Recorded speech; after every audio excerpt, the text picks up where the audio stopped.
The 5 Precepts and the 10 Wholesome Deeds are regarded as the foundational framework for establishing Buddhist ethics.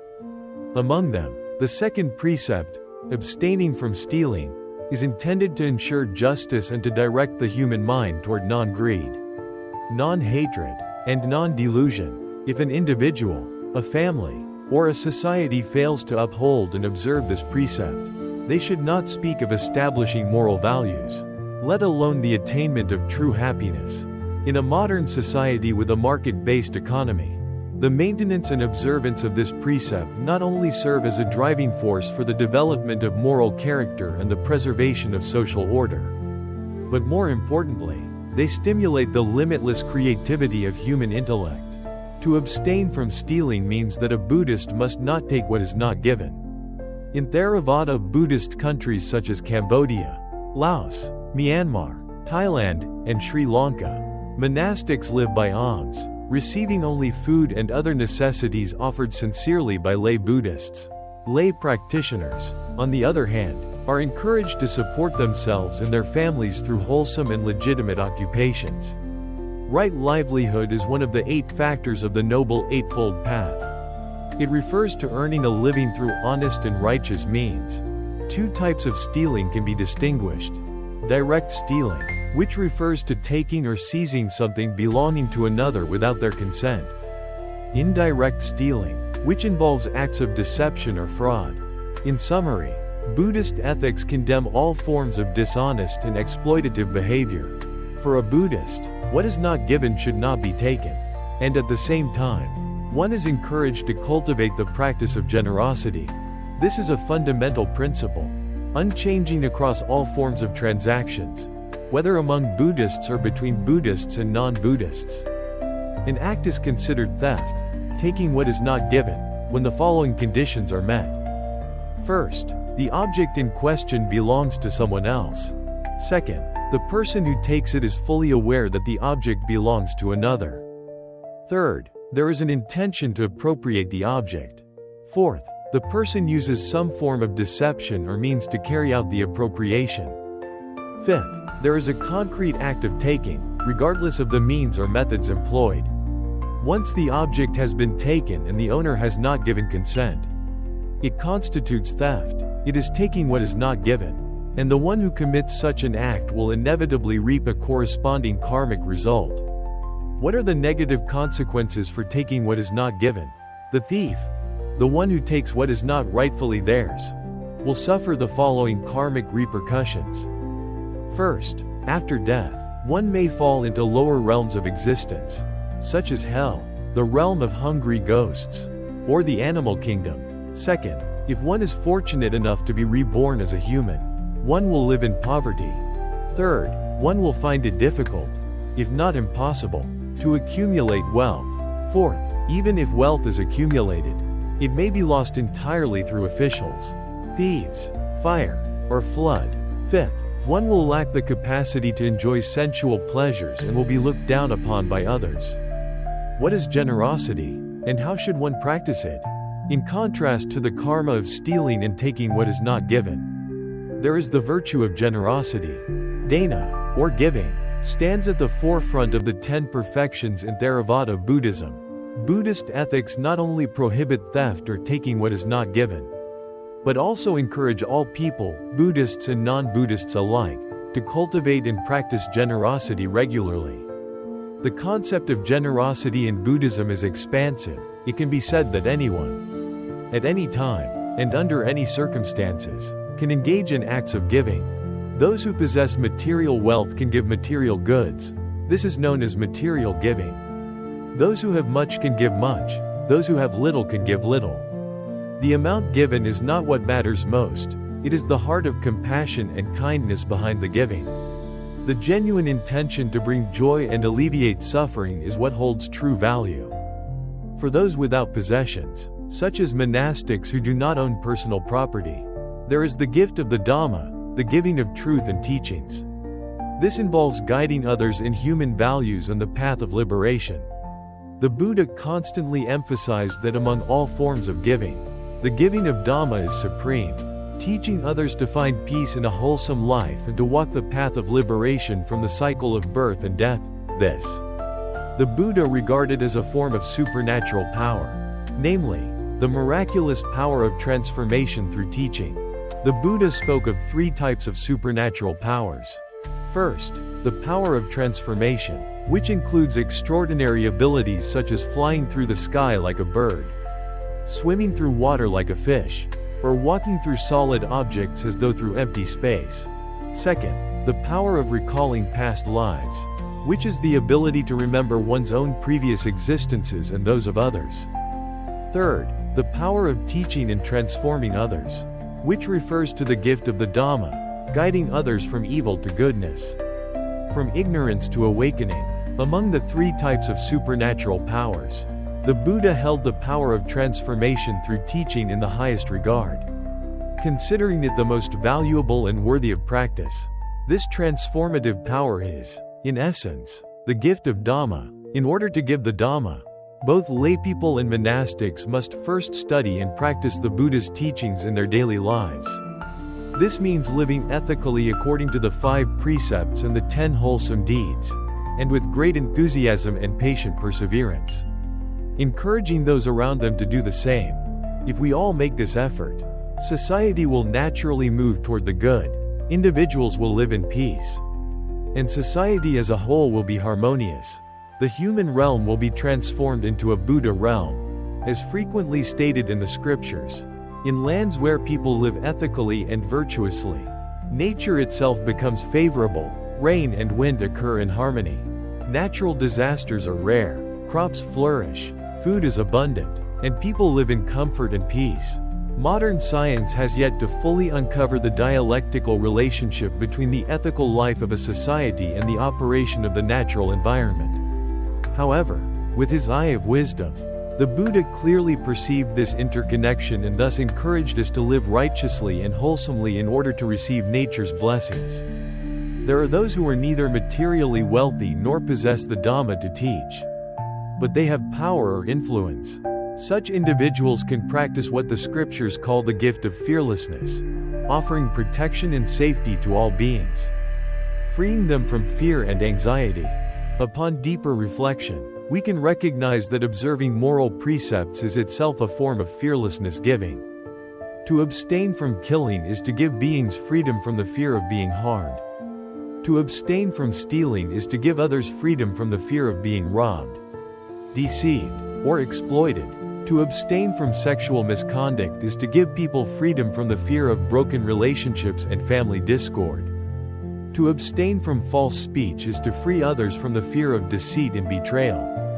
Even the giving of Dhamma is a form of fearlessness giving, for the one who receives the teachings gains peace of mind and is no longer afraid of being reborn into unfortunate realms.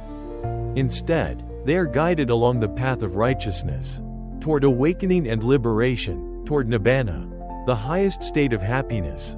To share joy with others without the slightest trace of envy or jealousy is known as rejoicing in others' merit. Bringing happiness to others is loving kindness, and rejoicing in the happiness of others is sympathetic joy, also known as rejoicing generosity. As mentioned earlier, generosity holds the foremost place among the 10 perfections in Theravada Buddhism, the 6 perfections in Mahayana Buddhism, and also among the 4 means of unification shared by both traditions. These are generosity, kind speech, beneficial conduct, and empathetic cooperation. For this reason, it is essential that we understand clearly the full meaning of generosity and the conditions that allow our acts of giving to yield the highest and most profound results. Everyone is familiar with the Vajracchedika Prajnaparamita Sutra, a foundational Mahayana scripture within the Prajna tradition, well known to both monastics and lay practitioners. In it, the Buddha teaches that giving without attachment to signs yields immeasurable merit for the giver. The term signs here refers to the 6 sensory objects, forms, sounds, smells, tastes, tactile sensations, and mental phenomena. Why is this important? Because once our mind becomes entangled with these 6 sensory objects, it becomes constrained and defiled by them. In such a state, our act of giving is no longer pure. and its effectiveness is diminished. Generosity performed with a boundless mind produces boundless merit. Many suttas and commentaries further elaborate on the effects of generosity in more tangible and comprehensible ways. Through these texts, we come to understand the deeper meaning behind the concept of non-clinging generosity as taught in the Diamond Sutra. The Upasaka Precepts Sutra, Volume 5, states, "There are 3 circumstances under which giving yields little merit. Firstly, one initially intends to give generously but later reduces the amount. Secondly, one selects damaged, inferior, or worthless items to give. Thirdly, after giving, one feels regret or stinginess." The same sutra further elaborates on 8 conditions that diminish the merit of giving.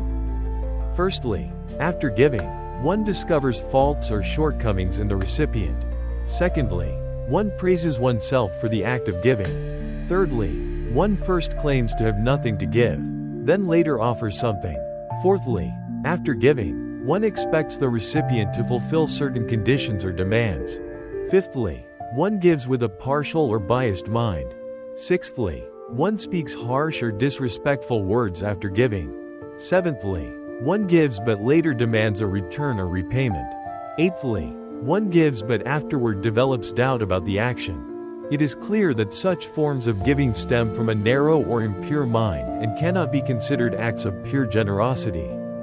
The Ekataragama Sutra, Volume 37, teaches that 8 factors must be observed when giving material offerings. Firstly, one should give at the right time.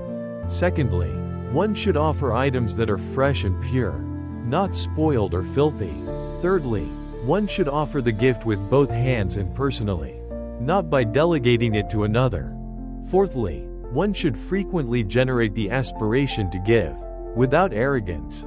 Fifthly, one should give with the aim of liberating sentient beings, not for the sake of receiving gratitude. Sixthly, one should give while aspiring for the supreme realm of Nibbana, not for mundane blessings such as heavenly or human rewards. Seventhly, one should prioritize offering to those who are truly fields of merit, such as the 3 jewels, one's parents, and spiritual teachers, before giving to others of lesser merit. Eighthly, one should dedicate the merit of giving to all sentient beings, rather than reserving it for one's own enjoyment.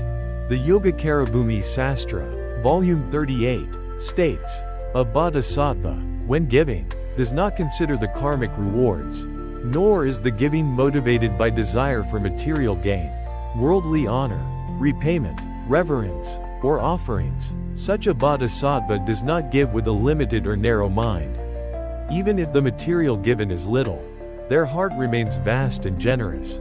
How much more so when they possess abundant wealth? Would they not then give with a great and expansive mind?"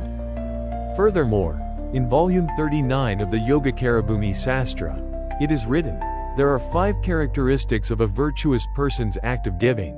Firstly, giving is done with pure faith. Secondly, giving is accompanied by respectful conduct. Thirdly, the gift is offered with both hands, and the giver personally delivers it. Fourthly, giving is timely and appropriate. Fifthly, giving is done in a way that does not disturb or cause affliction to others. The gravest transgression is the mass killing of animals for the purpose of entertaining guests or performing rituals." In the Samyukta Agama, Volume 4, there is a story about a wealthy man named Than, who was preparing to slaughter hundreds of cows and goats to conduct a grand sacrificial ceremony in hopes of gaining merit. Upon seeing this, the Buddha taught, killing living beings in the name of offering not only fails to generate merit but also brings about karmic consequences that burden one's entire life. The Buddha further said, if one offers to the 3 kinds of fire, one will attain merit and peace. First is the foundational fire, which refers to our parents, those who gave birth to us. By honoring and caring for our parents, who are the root of our existence, we generate great merit. Second is the household fire, which refers to giving and supporting one's spouse, children, and relatives. Third is the field of merit fire, which refers to making offerings to the triple gem, the Buddha, the Dharma, and the Sangha, as well as to monastics and spiritual teachers who guide us in overcoming greed, hatred, and delusion. The wealthy man not only heeded the Buddha's teachings and released all the animals he had intended to slaughter, but also requested to take refuge in the Triple Gem and invited the Buddha and his monastic community to a meal offering. It can be said that Buddhism holds an exceptionally broad view of the practice of giving, enabling anyone with compassion and loving kindness to cultivate this virtue. By giving in accordance with the Dharma of the Buddha and the Bodhisattvas, one accrues immeasurable merit. Therefore, in rituals for blessing the sick or praying for the deceased, the central act should not simply be inviting monks to chant scriptures and recite the Buddha's name, but rather, the sick individual or the dying person should personally engage in chanting and recitation. If they are unable to do so, then their family members must take it upon themselves to chant, recite, practice generosity, make offerings to the Triple Gem, and help the poor, then dedicate the merit thus generated to the sick or deceased. Monks and nuns may also be invited, but only for the purpose of spiritual support, not for extravagant feasting or the slaughter of animals. In short, the correct way to conduct blessings for the living and prayers for the dead, according to the Buddha's teachings, is through acts of generous giving and the dedication of merit. Ceremonial rituals are only supplementary and should never be the main focus. In the Infinite Liberation Sutra, Volume 3, there is a story of a king named Wa Hak. When the Queen Mother fell gravely ill, the king, following non-Buddhist teachings, organized a grand sacrificial ceremony. He intended to kill a young child and 100 animals to offer to the gods in hopes of curing her. The Buddha, perceiving this with his divine eye, appeared at the sight and declared, "If one wishes for food, one must work diligently in farming. If one wishes for wealth, one must practice generosity. If one desires longevity, one must cultivate compassion.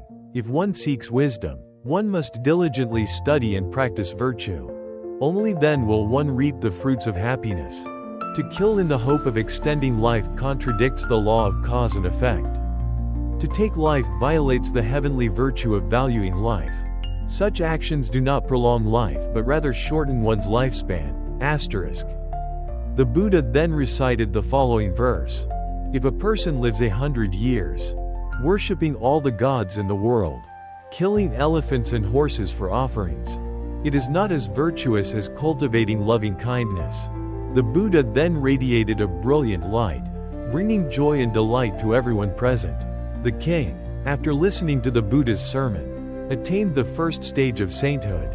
The Queen Mother, upon hearing the Dharma, felt a sense of joy, and her illness gradually began to subside. Over 200 non-Buddhist Brahmins who had previously advised the king to perform the large-scale sacrificial ritual felt ashamed and sincerely requested to become disciples of the Buddha. From that point onward, the king ruled with righteousness, loving his people as if they were his own children. The heavens responded with favorable weather, timely rains and gentle winds. Every year, the crops flourished, the people gave up evil deeds, and as a result, the average lifespan of the populace also increased. Ultimately, the moral value of a person lies in living virtuously, that is, living ethically by diligently generating material wealth through proper means, by the strength of one's arms, by sweat shed in accordance with the Dharma, and by harvesting in accordance with the Dharma. As the Buddha once taught, only in this way can we ensure fairness in both intellectual and material ownership for each individual and community. And it is this fairness that serves as the foundation for genuine happiness for all.